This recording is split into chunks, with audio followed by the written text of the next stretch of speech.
Welcome to Ranger Reviews, a web series where we look at episodes of the TV show Power Rangers and then discuss them. Today we're exploring the 88th episode of Mighty Morphin Power Rangers, as well as the 28th episode of Season 2 titled The Power Transfer Part 2. We begin this episode back with Rocky, Adam, and Aisha, who are all tied up in the park. The wind has changed and the sleep gas is coming their way. Luckily, there's a random soccer ball there that Adam gets. He then tells Rocky to go behind the tree before yelling, "Go Rocky! Run away!" faking out the putties until he kicks the soccer ball into one of their Z chests, dropping the keys and releasing them again. The three then fight the putties like they're pretty much already the new Rangers. Then they use the soccer ball to hit the sleep machine, knocking it out of the air and it dissolves. Meanwhile, Serpentera is still decimating an entire planet while the Rangers are focusing on getting a sword loose.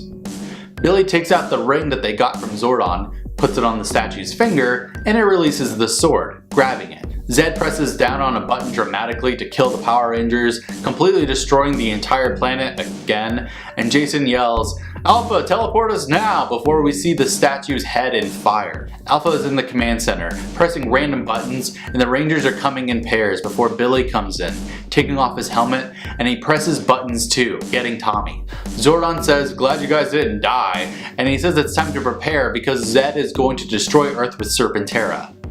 Then Trini says that they can't leave yet, and Zordon says, "It's fine," and he beholds the new Rangers, Adam, Rocky, and Aisha. Tommy holds the Sword of Light above his head and he transfers the power from Jason to Rocky, from Zach to Adam, and from Trini to Aisha. Zordon thanks the departing Rangers for their courage, and it's weird because there's just two sets of these Rangers here. They then leave as Zordon tells the newbies about their Zords and stuff before they take off their helmets. They then all do this weird secret handshake thing. Serpentera is coming toward Earth, and Goldar says they're not going too fast because Serpentera lost a lot of his energy on the deserted planet. Zed says screw it, and he creates a giant tick monster called Silverhorns. The alarms go off at the command center and the 6 Rangers move out. They fight Silverhorns, and I have to say, it's nice to hear the actual actors doing ADR for the suits again. Been a hot minute since we had that. Silverhorns calls out the putties, and they attack the Rangers to the tune of Ron Wasserman's Combat. Zed sees that they're at full strength again,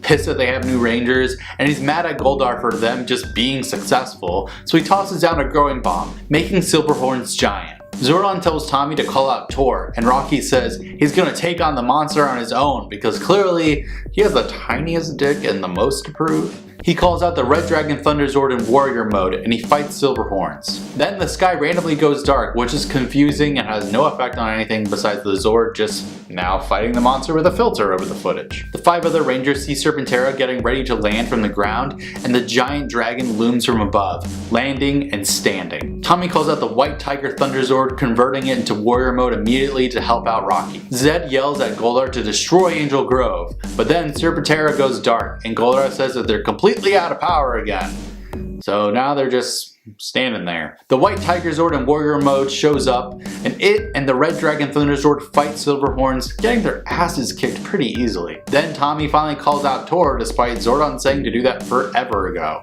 The others call out their own Thunder Zords, forming the Chariot and combining with Tor, while the White Tiger Zord goes inside of them. They go up in the air and drop down, squashing Silverhorns. Take that, Lyme disease. Then Zed says, "Do we have enough power yet, Thomas Edison?"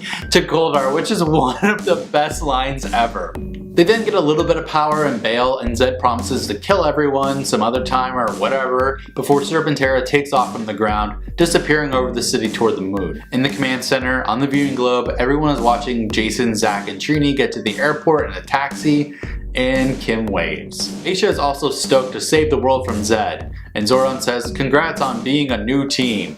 They put their hands in the center, a la Dave the Dumpster, and freeze frame into a new era. This episode isn't the worst thing to ever happen, but man, is it weird or what? Jason, Zach, and Trini are just gone now.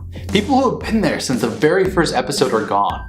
Some to never be seen again in Power Rangers history to date. It was extremely traumatic for me as a child to watch this episode and see this happen because I didn't like Adam, Aisha, and Rocky at all. Now as an adult, throughout Mighty Morphin, they're pretty much cardboard cutouts until those who stick around until season 4 of the franchise get some sort of characterization. So why did Jason, Zach, and Trini even leave in the first place? Well, I wish I could say that it was a mutual decision between the actors and the production team, but nope.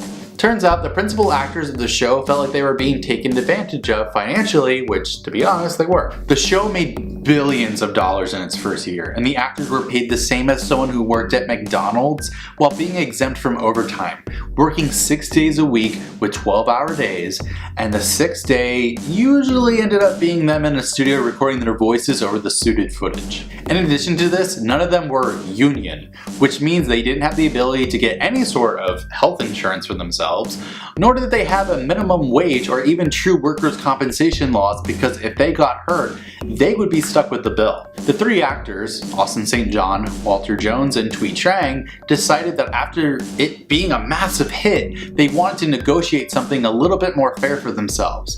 Basically just wanting basic job requirements and a livable wage. Oh, and did I mention to this day they still don't get royalties for their work or their likeliness being used for toy molds? Man. So the 3 attempted to converse about it with someone in production, and they were immediately fired, told to not return to set. Evidently, in hindsight, the actress who plays Kimberly, Amy Jo Johnson, had said that she didn't really understand what they were fighting for at the time because she didn't know how bad it really was. But if she had, she would have joined them in their demand for their fair pay and whatnot. It does make you wonder how the show would have played out had all 6 stood together and decided to have a conversation with production at the time. But sadly, we'll never know. Sorry, did I hurt your childhood a little bit there? Because it hurt mine.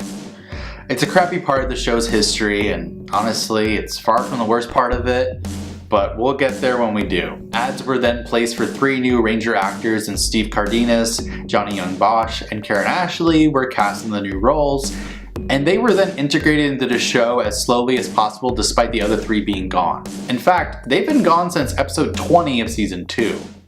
For reference, that was 8 episodes ago. They were terrified that this change would lose a ton of viewers, especially while Power Rangers was in the absolute peak of its glory days, having already inked a deal for a full-length feature film to be completed in Australia later that year. All I can say is that all of this knowledge makes me welcome the 3 new actors a little bit more, because I cannot imagine the feeling on set the first day when you find out that the person you're replacing got fired. Must have been awkward, to say the least. So, how will the next episode be? Will we see the 3 fill in the vacant roles? Find out next time, but until then, may the power protect you.